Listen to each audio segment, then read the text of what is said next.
Hi, my name is Jane with Schlabaugh Sons, and I'm here to help you today with figuring out the best fit and type of clock movement as a clock movement replacement or for a clock that you're building new.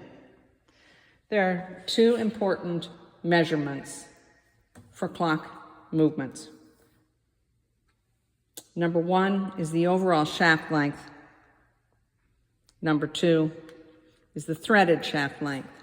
We offer three options, and this schematic is in our online catalog, our downloadable catalog, and our Etsy site. And you can always call us if you need more information. The shortest one has a 5/16 threaded shaft. That means once you add the hardware to it, it will accommodate up to 1/4 of an inch thickness of material. The next one will accommodate 1/2 inch, and the third one 3/4 of an inch. There are not any in-between sizes because you can use shims to shim them out to get them shorter, and I'll show you how to do that. So the first thing you need to do is determine the thickness of the material that you're going through and try to get as few of threads showing on the front of the clock movement. This dial that we make and sell is 1/8 inch. I would use then the 1/4 inch one. If this was thicker than 1/2 inch, 1/2 inch or thicker, this one would be too short. The 1/4 inch would be too short. You'd have to go to the 1/2 inch. And then the longest one accommodates up to 3/4 of an inch of material. So I'll start by putting this 1/4 inch one together with a 1/4 inch movement. The first thing you do is use the hardware that we offer, the rubber washer, and put that through. Now, there's a few threads showing, and if you really don't like that, or you have glass that goes over the top of this, you're going to want to get this as short as possible. So here's a couple of tricks. What you could do is add a few more of these rubber washers that you can get at any hardware store.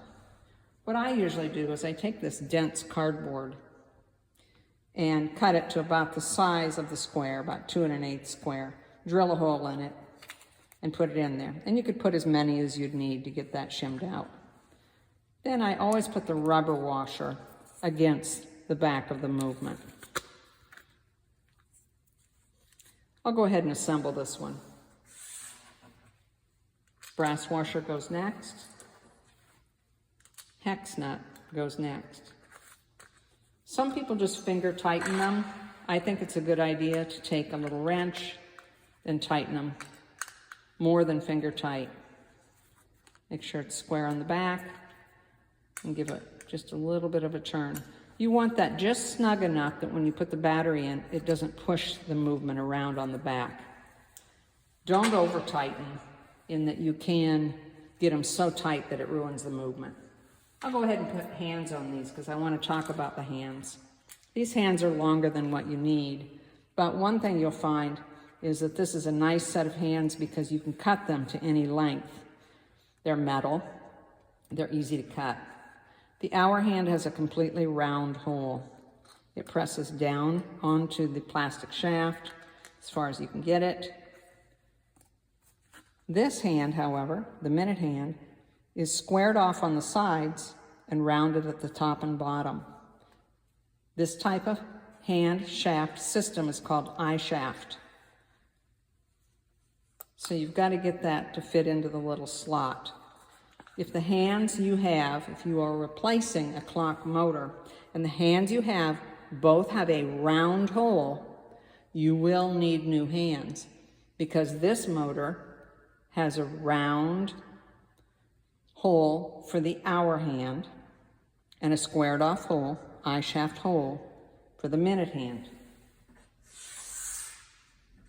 Two other nuts that come with it. There's a closed top nut that you would use if you don't put a second hand on it. If you put a second hand on it, you're going to need to use the open top nut because that leaves room for you to push the second hand into the hole that's in the middle.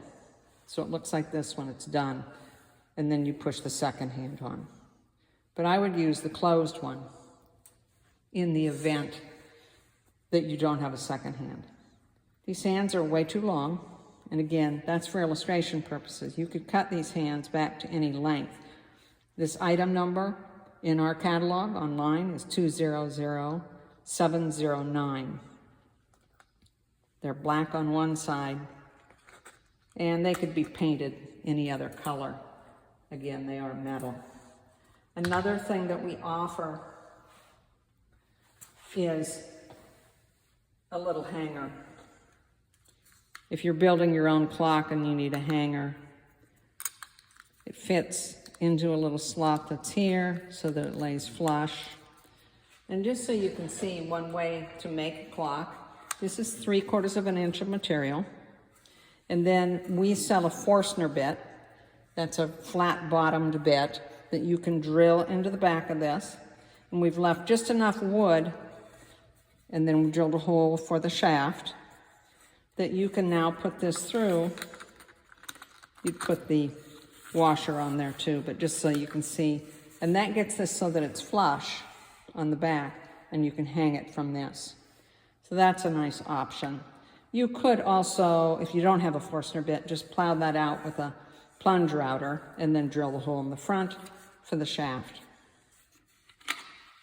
The other thing people struggle with is, well, I have glass on the front of my clock. And so if you have a glass cover, you have to get as few of threads showing on the front as possible. And sometimes, I mean, if it's a really old clock, sometimes the amount of spacing between the threaded part and the tip just is too much, and you can't find a movement for those.